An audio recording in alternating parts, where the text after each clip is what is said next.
Well, if you try to scale your company just by working harder, you'll hit a ceiling at some point. And, there's only so many hours in the day, and you can't use them all for work or you will just burn out. We're going to talk about all of that and more just coming up. What are you struggling with today? Are you trying to limit it? Are you trying to work more? Are you trying to sleep less? Are you coming up against your limit as a leader? We're going to get into the whole conversation today about your leadership style and share some stories with you about that. Hey everybody, Bill Gallagher, scaling coach and host of this super groovy Scaling Up Business podcast. Our show comes to you weekly, and whether it's a guest or a story about one of our clients or that kind of thing, we try to help you scale up your business. 650 plus episodes now at scalingcoach.com or wherever you're getting this right now. YouTube, Spotify, Apple Podcasts, LinkedIn, wherever you get it. Turn on your notifications, like it, subscribe. You know what to do. If you want to do us a solid, share it with somebody else. Tell somebody else that you love the show and you got something out of it. Spread the love around. That helps us all day long. If you want to find out about our own coaching and that kind of thing, you're going to go to scalingcoach.com where you'll find all the show notes plus our coaching programs and our workshops. We do workshops like every month and speaking, things like that. So you can find us somewhere and do all that. Scalingcoach.com. All right. Listen, enough of that and me and all that. Let's talk to Susan Power. Susan, welcome to the show. Hi, Bill. Thank you. Hey, everybody. Susan is a business coach. She's a founder of a company called PowerUp Leadership in Canada. And she's a podcast host of her own show called Inspired Leadership, which she hosts. And she's got some great stories to tell about leadership, and we thought it'd be great to have her on the show. Thanks for joining us from Canada today. Yeah, excited to be here. Thank you so much for having me. We, these days, going back and forth between our countries is easier on Zoom sometimes than it is at the border crossings. Yeah, I was just in Florida the other week. I had no trouble crossing the border, but people like to talk about it's being more difficult these days. I haven't had an issue yet. Yeah, sometimes it goes like that. I've gone in there like, are you here to work? And I'm like, no, I'm just here for a meeting. Okay, well, as long as you're not getting paid. And I had a guy from Canada who was trying to come down here to do some stuff. And he's like, oh, well, you're not going on the right visa. You've got the thing because you're coming into a meeting. And anyway, here's my opening question for you.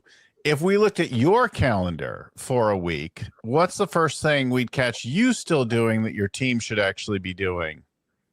Oh, that's a really good question.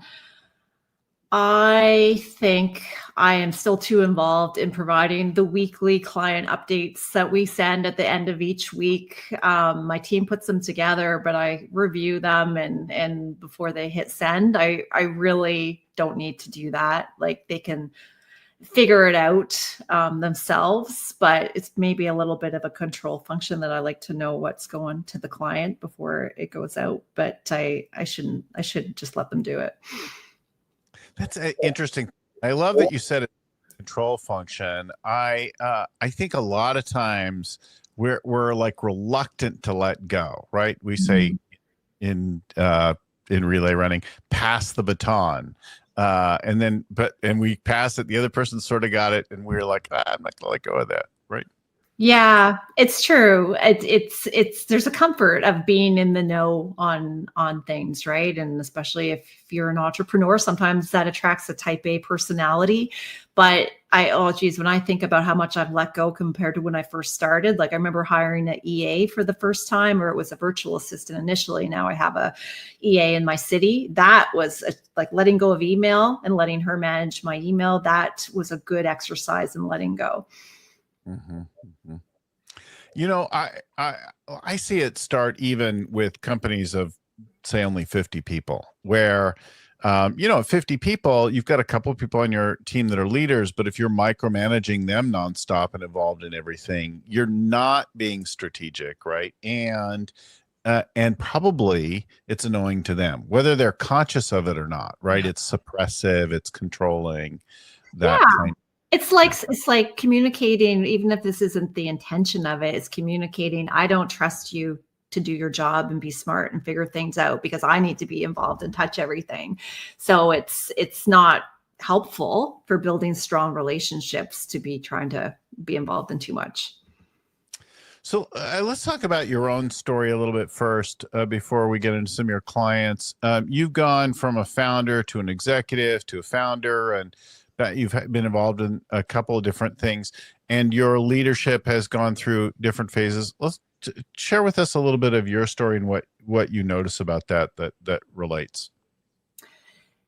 Yeah, so I had a business in Newfoundland, Canada, doing HR consulting when my kids were young, for 5 years. It was a small business, but I did have 2 offers to purchase it when I was exiting. And it was it makes me smile when I think about it now, because oil and gas was tanking. There was 9 houses for sale on my street. I was an independent consultant. My partner at the time was an independent consultant. So we're like, our risk profile is too high. We need to get out of here. I applied for one job. I didn't want to sell my business. I'm like, oh, okay, I'll apply for a job. I got the job, which never happens usually when you are job hunting. Whatever reason, I got this job working for the Irving family, which is one of Canada's billionaire families in New Brunswick. And I had something like 60 days to relocate and sell my business. And I got 2 offers on my business and had to do the handover and get there within 60 days. Didn't even have my business valued by an accountant. Like, I just did it for the first time all on my own. Didn't do it right. Learned a lot, still sold it, and got some more executive people management experience leading a team at the Irving, JD Irving Limited is the name of the company. Mm-hmm. Then when I left 7 years ago to start up PowerUp Leadership, I really missed entrepreneurship. I came back to it. I had just learned so much working for this super wealthy family, smart executives mostly that worked for them, that it really helped me grow a lot quicker the second time. What did you notice about yourself in the different environments? How did your own leadership style change through there? I learned a lot by seeing how other very polished executives functioned. I think of things like labor union negotiations, watching their chief legal counsel negotiate with difficult unions. That I'd never been involved in that. I think about some of the team members I had to lead and helping them navigate their own careers, and having different bosses that all were very different personalities and different strengths, like levels of people in terms of their career level that I had never been exposed to before. So I think I became a better manager, if you will. I learned daily management skills, things I hadn't learned in my more junior positions, which really helped me with entrepreneurship, because I knew how to manage my business better when I started up PowerUp. Yeah, as we were getting ready, you referenced the Clifton Strengths with one of your clients. I'm guessing you use Clifton Strengths in your work. A little bit, yeah. Yeah. Do you know what your top 5 are? I know a couple of them. It's been a while. Futuristic is one of mine. Do you know yours? Oh, yeah. For sure.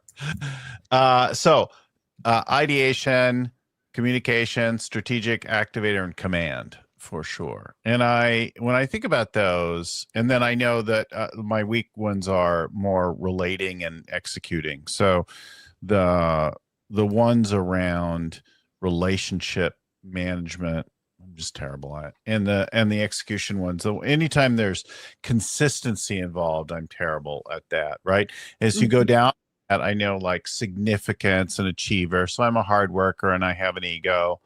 But I am a learner also, and I am competitive. Right. So interesting. I just looked mine up as I was listening to yours. Achiever, focus on executing. Top 2, maximizer, which is, making the most of your resources, intellection, and futuristic, which is in strategic thinking, are my top 5. So number 6 is connectedness and relationship building, but yeah, more on the strategy side and execution for me. Mm-hmm. When you think about your struggles as a leader, what do you think is the struggle for you? Which of those get you in trouble or are the limit? Oh, easy question now. Achiever, because it's number one for me. I will try to take on so much all at once that I have to be careful because my team, I don't want to burn them out, but it's just how I operate with myself that I go really fast. And sometimes I can just tell by the look on her face, like, does she really think we're going to get this all done in this time frame? And then I have to back off a little bit. Mm-hmm. Mm-hmm. Yeah, I get that. Any others that stand out for you? I think I've gotten a lot better at this because I know how important it is, but it's kind of embarrassing to share with you, but I didn't understand until I'm 48 right now, but I didn't understand until I was 40 years old how important relationship building was. I thought it was a waste of time. And now I know so clearly your network is your net worth. Like I 100% believe that, but I didn't grow up in a family that really prioritize social connections. My dad was a serial entrepreneur. He sold 6 businesses. He was a hustler. He was a really hard worker. So that was my template going into life. And I guess I just learned through a little bit of friction along the way that relationships, they just make it so much easier. Like people can help you and vice versa. Is your dad still alive? He is, and he still works 10 hours a day. He's like 82. He's still at his desk, just creating new products. God love him. What's his name? John. Thanks for sharing a little John with us. Yeah, he's a good guy. I get it. Well, I think we all have, right, these things. Like I know that my command is bossy pants, right? It's taking charge of things. It's really useful sometimes, but you need to use it sparingly, right? Like, and I know ideation gets in trouble. Like I just have a new idea every 5 minutes and it gets in my way, but it really gets in the team's way because if I don't learn to control it or rein it in and I just spout them off, like it's destabilizing, defocusing for the team, right? Yeah, because they get confused, right? They don't always follow all the ideas like an ideation person does. Mm-hmm. So how many episodes have you done now with your show? Inspired leadership, we've done around 40. So not as many as you at 650, but we do it off the side of our desk. Yeah. We've been doing it for a little while. But you had Dan Martell on. Tell me about that and what you heard from him and what was great about that conversation. Yeah, I really admire Dan Martell. I actually have signed up as a lead entrepreneur. He has a group coaching program, and I've had some private coaching with them since he came on that episode.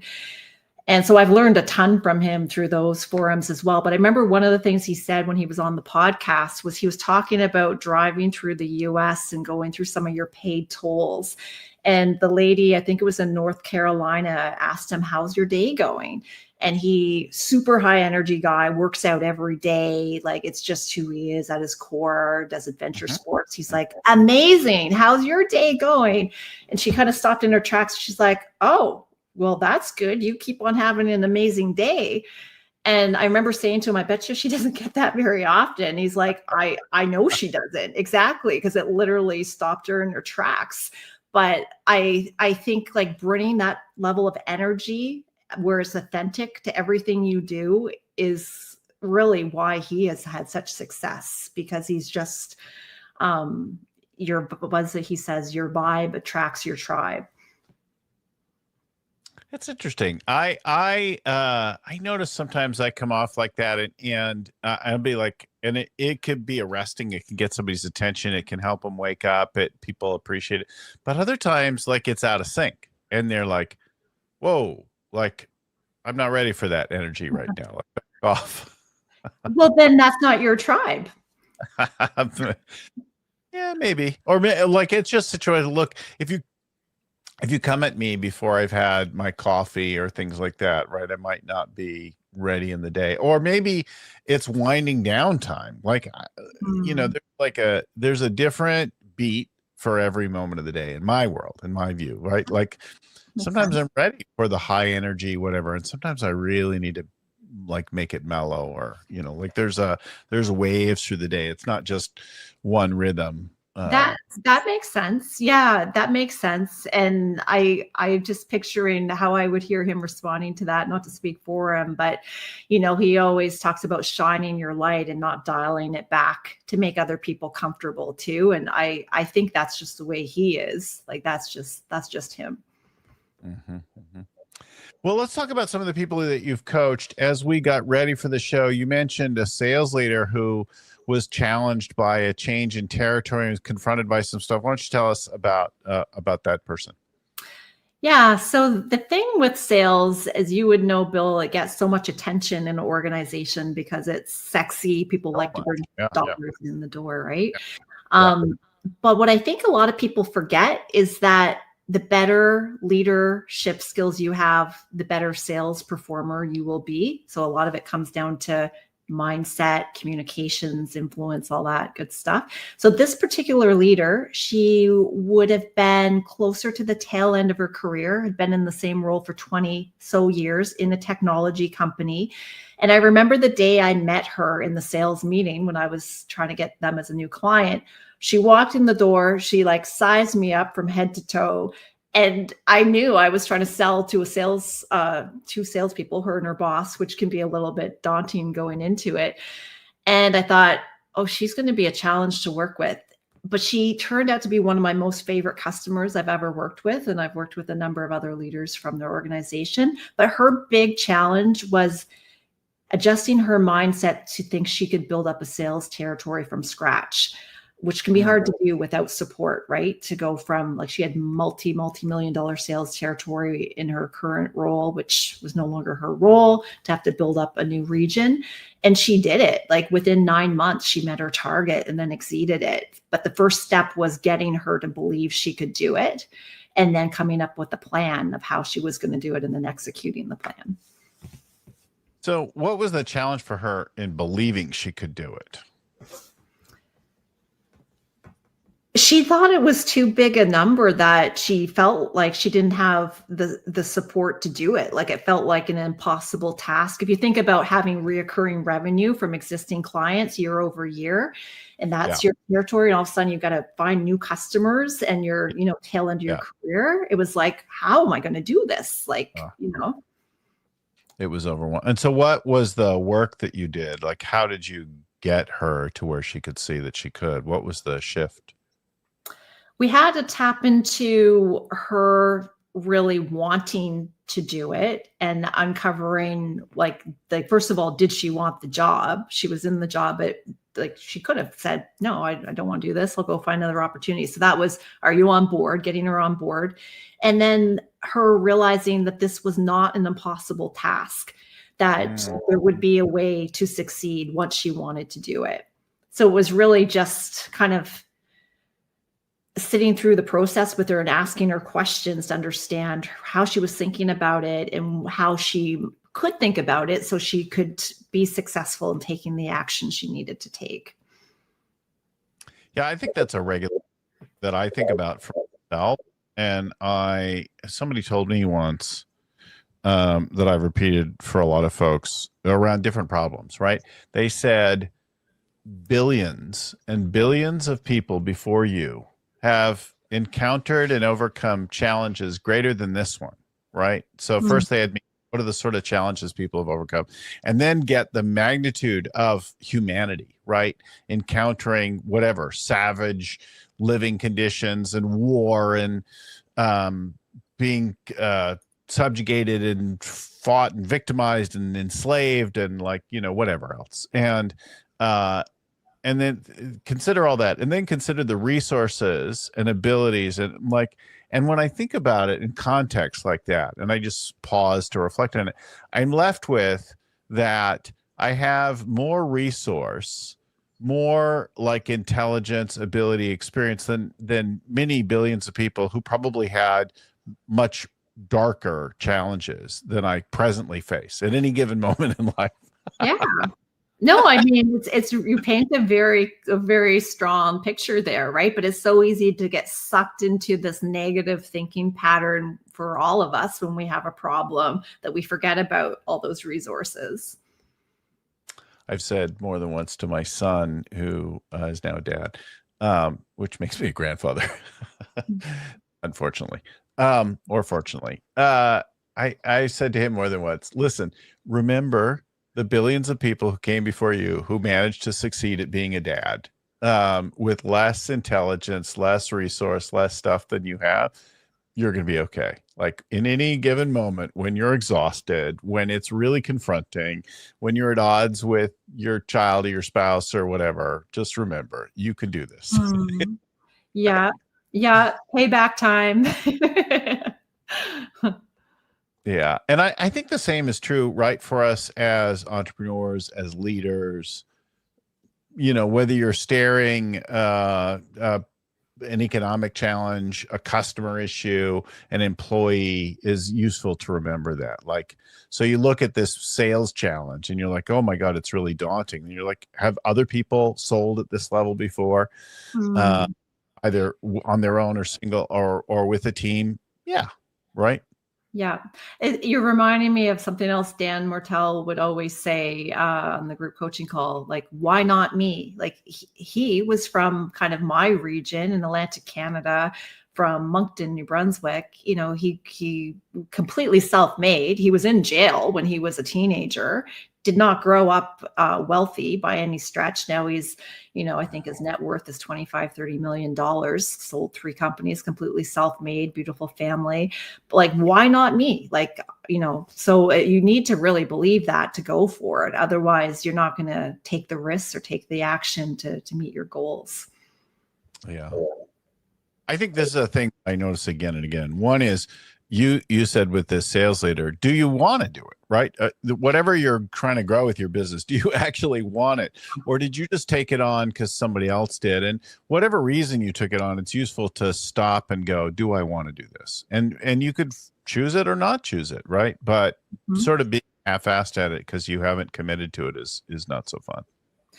Yeah, exactly. Like, I don't want to reach the end of my life and get to the top rung of the ladder and realize the ladder is against the wrong wall. Like, do I want this? It's such an important question. And that shifts sometimes, right? Over the decades, what you want when you're 30 is different than what you want when you're 50, etc. So true. And I don't think there's any reason or right or wrong. Want anything. Want whatever you want. Like, go for whatever it is, right? You got this life to live.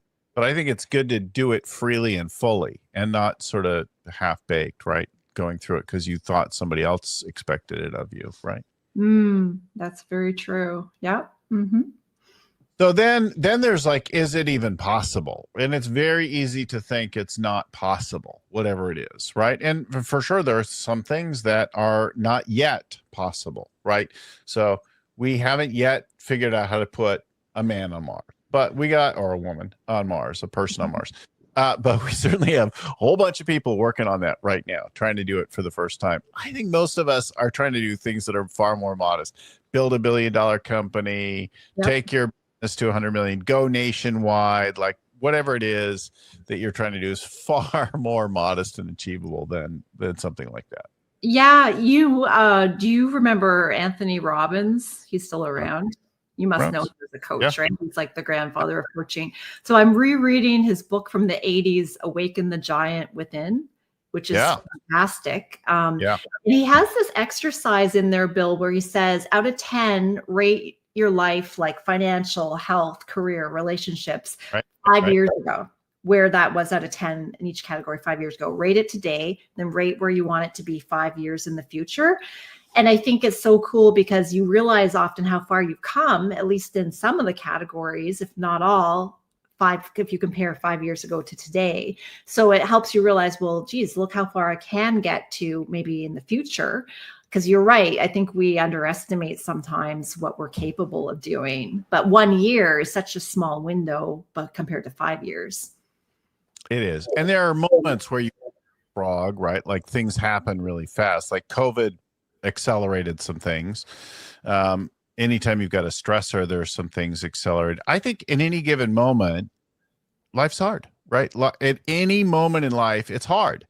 And yet when you look back, right? Look back 10 years ago, oh, how did I relate to my finances, my health, all those kinds of things 10 years ago? And then I look to today, it was hard then. It's hard now. It'll be hard in the future, but I've taken ground and I'll take more ground as I go forward, right? I will accomplish more, develop more capacity. It's really useful to think about that. If you are a runner or you've ever run, right, you'll know every single run is hard, right? And some are easier than others, but if you're expanding your stuff, they're all going to be hard. And yet, if you look back at your development over time, you'll be like your time, your capacity, your endurance, all of those things will improve, right? Yeah, definitely. I'm a runner. I can relate to that. I just started back not that long ago, did a 10K. It's called the Blue Nose 10K in Halifax. You go across, I think it's the McKay Bridge. And I remember my calf cramped up when I did this for the first time. And I'm not walking the 10K, but to run that 10K with a cramp the whole time, I'm just like, oh my God, this is not how I pictured this going. Yeah, actually, after you've run for a little while, that's one of the dangers of a sport like that. Your chemicals and your stuff you can run like on broken, torn body parts, and because you're not going to stop, Nope. You can actually get yeah. And that's another great analogy for this. Let's talk about managing our emotions and things like that. We all have times where we lose our cool or where we can't express something. You worked with a guy who was pretty explosive, who was frustrated. Talk about your work with him. What was he like? What kind of work did you do? How did that evolve? Yeah, I think emotions is something women and men, sometimes it's stereotyped that it's always women have trouble with, but it's the biggest thing, I think, in leadership, managing your own emotions, regulating them, and helping others regulate their emotions as a team. So this fella, he was explosive. The team wasn't performing. He was cursing at them like unabashedly and giving them a hard time. They probably deserved it, but it wasn't helping them perform. And he was looking for help on how do I regulate this so I don't explode. So he started to write down the curse words rather than say them was his first step along the way. So he'd get it out, but he wouldn't say it. And then he got progressively better where he could communicate to motivate them and try to understand the problem so he could help fix it with them versus just pointing fingers. But by the end of the coaching engagement, he came on, surprised to me, all teary-eyed about, Susan, what really has gotten me is my relationship with my teenage son has improved because now I can regulate my emotions and not go off. And now he's talking to me. And that was the real win. I mean, the business performance improved too. That was good, but he really valued the relationship improvement with his son.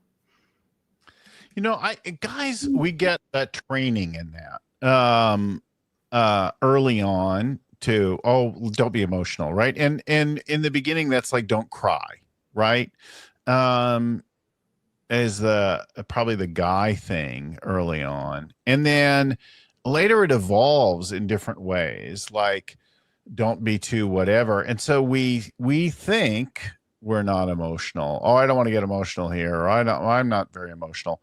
And then we do things like that, right? We're explosive, or we are like a practiced phony kind of thing. Like I noticed that early in my career, I got embarrassed and scolded for being overly exuberant and optimistic and like that. And then I sort of suppressed it, got flat, right? And then I noticed, like, as a speaker, if I spoke at a conference, I get the conference ratings as a young executive, they'd be like average, boring, and then with a side of arrogance.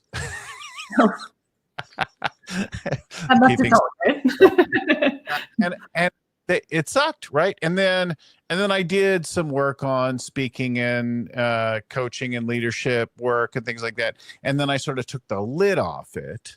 And I got back the range, right? To be, well, the first thing that came out is I cried all the time. And then I got like louder and sillier, and like I got the whole range of things. One of my coaches said, okay, we've seen you cry a bunch of times. It's it's powerful, Bill, but what else have you got? Right. Like tell me about the other sides. And then kind of the humor came in and that kind of thing. And then I had to sort of be responsible for the range of the emotion because I could move through things like faster than people, like get super emotional and then silly and then whatever. And that could be like weird or uncomfortable for people. It was too much. They were like all over the place. It's actually useful as a speaker or as a facilitator, right? To move people through spaces because we got them. Like giving people an outlet for it is useful, but be able to be aware, like this guy, that he's explosive, that he's got a set point to manage in that. Yeah, I think a lot of people aren't always tuned in to like the full gamut. Like I know at PowerUp Leadership, my company, when I work with clients on emotional regulation, I'm always asking them, do you use an emotion wheel? Because, okay, you're angry, you're sad, you're happy, but do you know when you're disappointed versus frustrated versus shameful? Like, there's a lot of emotions we have that we don't always tune into quickly enough exactly what they are. So then we can't frame our response because we're not recognizing it. And I know I worked with a coach myself on expressing authentic emotion because I found that difficult myself. And partly like I'm a doer, right? Like an achiever, like we talked about Clifton Strength Binder, I just get things done. And you got to slow down to feel and pay attention to your body. And I'm still working on this, but he helped me a lot. And just like you shared, when I first started working on it, his exercise for me was when you lie down at night to go to sleep, scan your body and just feel any emotion you're feeling and just see what comes up and go with it. If you want to scream into your pillow, I'm not going to be doing that. But he's like, if you want to yell into your pillow, do that. If you want to cry, do that. And then it was like the floodgates opened and I remember crying all the time. And then I remember getting angry and I was thinking, what has he done to me? Like, I feel like I'm losing my mind, but then it stabilizes. And then you can communicate with more emotion. And I thought, okay, there is something to this. Like there is value to this, but a lot of people are out of tune with it is what I observe from coaching. And I'm not a therapist, I know that, but it's still a part of leadership to communicate with emotion and authenticity and all of that. So a good book on the subject. I spent some time this summer with a woman named Susan David, who wrote the book Emotional Agility. Wanted to make a note. Let's get Susan on the show and talk about the book and that kind of thing. Wanda's my assistant and our producer in the background listening for. Yeah, that's a great book. I love Emotional Agility. She would be a great guest, 100%. We should do a show. I talked about it with her and I forgot to schedule it. But I think that being able to move through things, not being stuck with it, right? Like, you could talk about something that matters to you a lot and then talk about something that amuses you. And then like you don't have to hang on to a particular thing. I'm humbled all the time, and sad and frustrated, right? And I miss things, but I don't like, okay, that's true. And then like, if you don't suppress it, right? And I think a lot of times if you have rage or you have whatever, that's just like, it's like repressed, right? And you need to find an appropriate outlet for it. So you can't always scream F words at your team. You won't have a team for very long if you do. Yeah. I had a boss once who I'm making my annual plan presentation to the executive team of a multi-billion-dollar company where I hold one of the more pivotal parts of the business. And he starts laying into me and using the F word and that kind of thing in front of my peers. And I just wanted to cry, but I like toughened up but later I had to like move through it and I carried the experience of that forever. Like one is don't let the emotion take you down, right? Like it's okay to have it. In that moment I chose to suppress it and to hold it back. I don't know if I might say today, do you really mean to be so offensive? Do you mean to tear me down right now, or are you trying to make me angry? Like, what is your intention, right? But I'm 61 now, and that's a different stage of life to be able to ask that kind of question than I was at that point at like 25. So being able to like move through it, understand it, but then also being thoughtful about where and how you use it with other people, right? Like he was frustrated and probably feeling ineffective or whatever when he was thoughtless with his, where I'm sure he wasn't just thinking, he was just, Yeah, throwing things there, he right? sounds like he had some emotional regulation challenges of his own, right? Something, yeah. So Mhm. I think there's a lot of that. Let's talk about we're going to run out of time here, and I want to be mindful of our time. But let me ask you about succession. You do a lot of work with succession and funded teams, that kind of thing. You maybe you mentioned one tech team in DC or whatever. Why don't we do that story before we run out of time in the show?